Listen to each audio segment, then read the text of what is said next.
Welcome to Writer Pants on Fire, where authors talk about things that never happened to people who don't exist. We also cover craft, the agent hunt, query trenches, publishing industry, marketing, and more. I'm your host, Mindy McGinnis. You can check out my books and social media at mindymcginnis.com, and make sure to visit the Writer Pants on Fire blog for additional interviews, query critiques, and more at writerpantsonfire.com. Whether you've written a novel, memoir, poetry, nonfiction, young adult, or children's book, you need a website to promote your work of art. PubSite is here to make that easy. PubSite allows every author, regardless of budget, to have a great-looking, professional website. This easy-to-use DIY website builder was developed specifically for books and authors. Whether you're an author of one book or 50, PubSite gives you the tools to build, design, and update your website pain-free. Build your website with a 14-day free trial, or hire PubSite to set up the website for you. Authors like Tom Clancy, Robin Cook, Janet Daly, and hundreds more use PubSite. Visit pubsite.com to get started today. That's pub-site.com.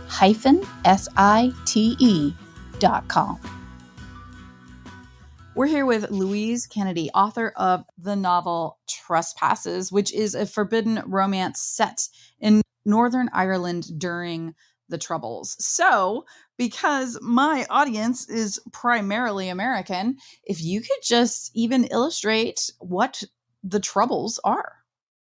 Okay, first of all, Mindy, thank you very much for having me.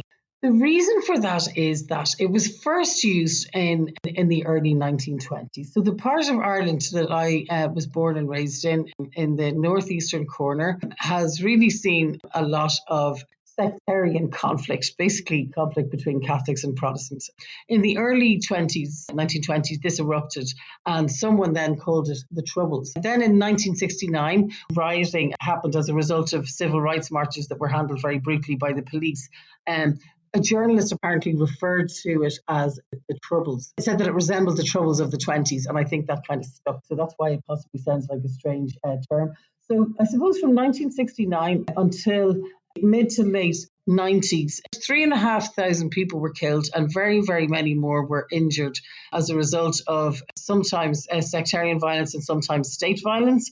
I grew up in a small town on the edge of Belfast Lough during those years. My family's also from the north. It's something that I've always educated myself about and tried to learn about for a lot of different reasons. Of course, obviously part of like the history of my family, but it is also very much a wonderful backdrop for so many things. Romance and of course fighting and families being torn apart. It's also a true story. These things happened and have continued to happen. And setting this story, setting your novel Trespasses in this time and in this environment is so interesting to me and to so many people. Like, it's just compelling stories, but also it's somewhat based on your life. Is that correct? My family owned a bar in a town that was predominantly Protestant. We belonged to a small, tight Catholic community. The town had a very large British Army base on the edge of it, which wasn't particularly troublesome until the Troubles started. And then that meant that there were vast numbers of extra troops had been sent in by the British government. My family really having to tread a fairly fine line in dealing with these British soldiers who were coming in a place that was very mixed. There's another thread in the story, which is, Cushla, the main character, her role in the book as a primary teacher. I was probably 7 or 8 in 1975, the year in which the book is set, and I could have been one of Cushla's pupils. So the school day, that the children in her class have is very much like the one that I had. The story is completely fictional, but maybe to compensate for that, I felt it was really important to make everything else as true to what those days were like as possible. The news reports in the book correspond with what actually did happen in the news on corresponding days in 1975. All of those other aspects of the world, I tried to make them as real as possible.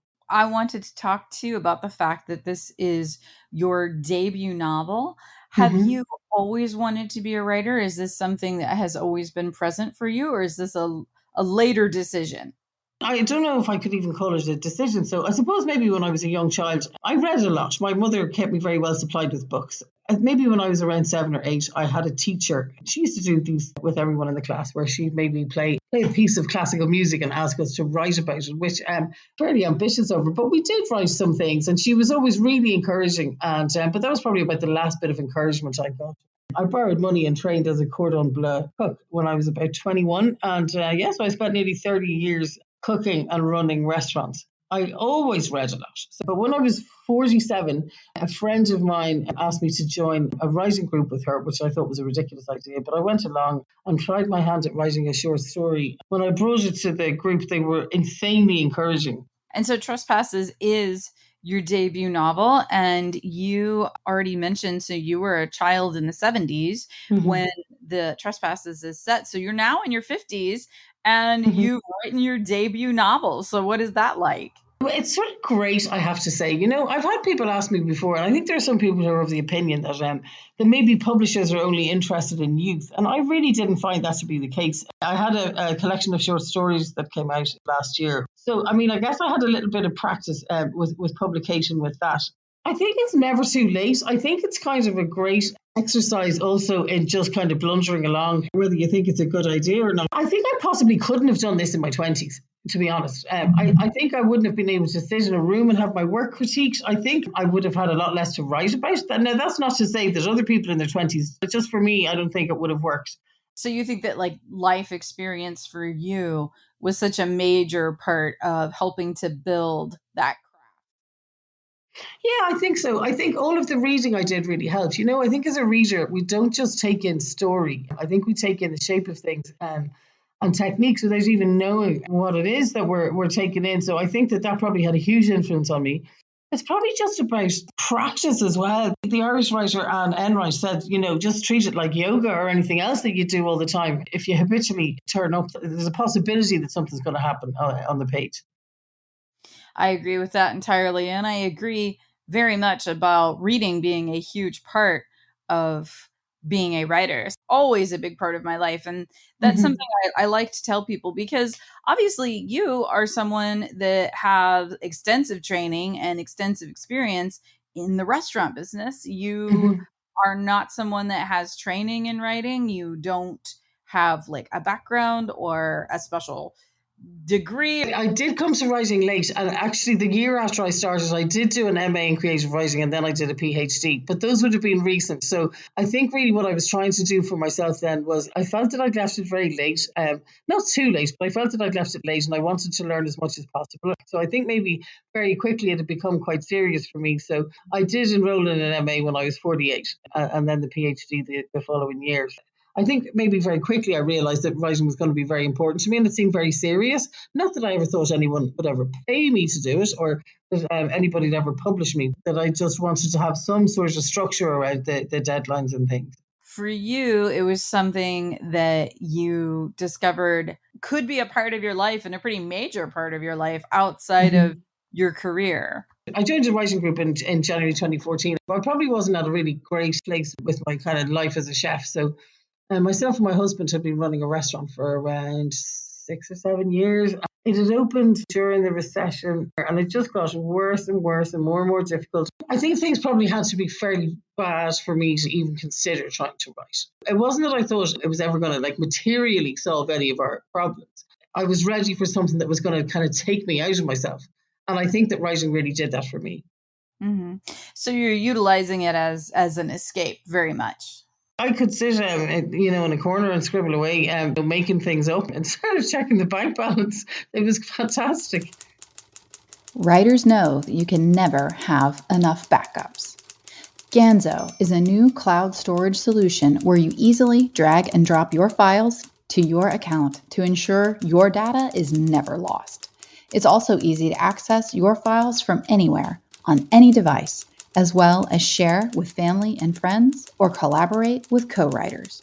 Try out the free plan, which offers 5 gigs of storage today by visiting ganso.io. That's GANSO.IO.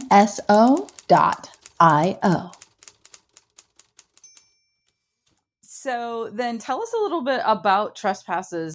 So Trespasses, it's set in 1975. It is about a young Catholic teacher called Kushla Lavery. By day, she teaches a class of 7, 8-year-old children. In the evenings, sometimes she helps out in the pub that her family owns. So Kushla is in the bar one evening on a quiet night. A stranger walks in. His name is Michael. He's a barrister. He's a lot older than her. He is a Protestant, and also he has a wife. So when it came time for you to say, I think I want to try my hand at a novel, what was it that made you decide this story, this setting, these people?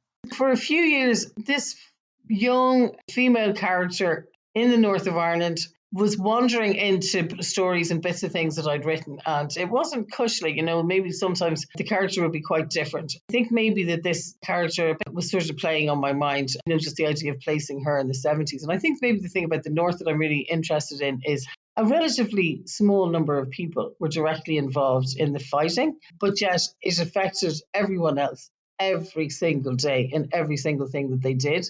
So I just wanted to maybe show how this young woman, she's had all the normal feelings like sort of desire and frustration with her mother, and there were all of these constraints on how people lived then. In March 2019, I got a diagnosis for malignant melanoma, and I had some surgery. And I knew I was going to be off work for a few months, partly to take my mind off whether I might be dying or not, I suppose. I decided to try and write 1,000 words a day, and I figured that if I managed to do that most days, that I would at some point have a draft of a novel, and that's what happened. So I guess within about 3 months, I had something that a fairly crazy first draft. That's exactly my process as well. 1,000 words a day, and you keep that up long enough, and you will have a novel eventually. Absolutely. And I think also, I'm sure you find this too, that even if what you've got is an awful mess, I think that some of that energy and that momentum of the writing every single day stays on the page, even after you've cleared up all the mad stuff.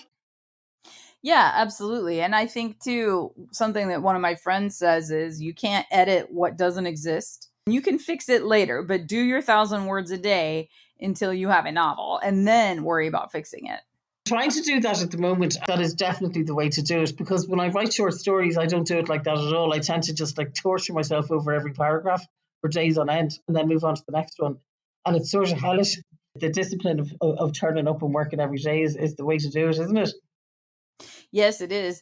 Do you find that writing short stories then is harder than writing a novel? Because I certainly do. I think they're really hard. I think because they're so unforgiving. I mean, you don't get away with a spare word, never mind a sentence. You don't get away with like a big range of images. It all has to be working towards the same thing. I think tone is so important. I'm very slow at writing short stories, and I find them extremely hard. I also think that when they work, they're the most beautiful things on earth. The idea of a draft of a novel, I just think it's a lot more freeing. I mean, that's not to say that it's easier, but it's just very different, isn't it? It is. You've got a lot more room to build your characters and establish your plot and build your environment. You've just got more space, more forgiving is the way you put it. And I think that's Yeah. absolutely accurate. Yeah. Then, as someone who has become published and just like really changed the career path very suddenly later in life, what is that like? What has that been like? It's been kind of amazing, actually, because I never thought I'd ever earn a penny at this. I never thought anybody'd want to publish me. I probably needed a bit of encouragement, first of all, in my writing group, and then maybe in my MA class. And then after that, pals of mine, who also students in Queen's University, or I was doing the PhD. I think I really wanted that. Like, I was absolutely thrilled if something was accepted into a journal or if it placed in a competition. All along, I thought I was just kind of doing it for myself. It's been really actually kind of incredible. Although I live in an ordinary town in the northwest of Ireland. It rains a lot. I have 2 kids who are 22 and 19 who are both students in Dublin. I need to get out and do some digging in my garden. I mean, my life, it's no different than it ever was. It's just that sometimes I get to go to festivals or I get to have lovely chats with people like you. And sometimes it feels like somebody else did it. I don't know. I often feel like somebody else did it. When I look at my books that I've published, I'm like, huh, that's interesting. Exactly. It's like, how did I even do that? Like, was I even there? Yeah, absolutely. So now that you've moved into the realm of being a published author, does it change how you approach writing now that you're not just writing for yourself anymore? I think maybe it's okay. I wrote a collection of short stories which was published in the UK and Ireland last year. I didn't really look at that as a collection until really quite late in the process. I wrote that crazy draft of Trespasses. All my editor in the UK saw was 3 chapters and a synopsis. She didn't see anything until I'd done about 5 drafts. So I did kind of feel as if I was writing on my own, but also there was the obligation there because I was under contract. I was really worried at the start where I thought, oh my God, is this going to just like stifle me completely? And, instill me with so much terror that I won't be able to do it. But actually, it was okay.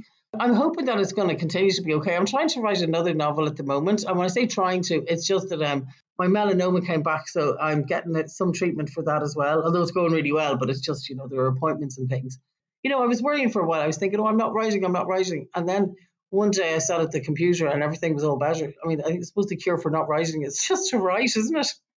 Yes, it is. Well, and like you said, you have that discipline of showing up and sitting down and writing every day. And if you do that, I think it doesn't matter who you're writing for or why you're writing, you're still writing. Exactly. Last thing, why don't you let listeners know where they can find the book Trespasses and where they can find you online? Trespasses, I think it's going to be in all bookshops. Is it? All good bookshops? You can find me on Twitter, Kennedy Lulu.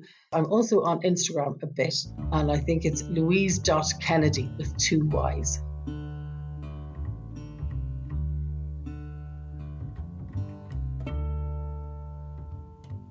Writer, Pants on Fire is produced by Mindy McGinnis.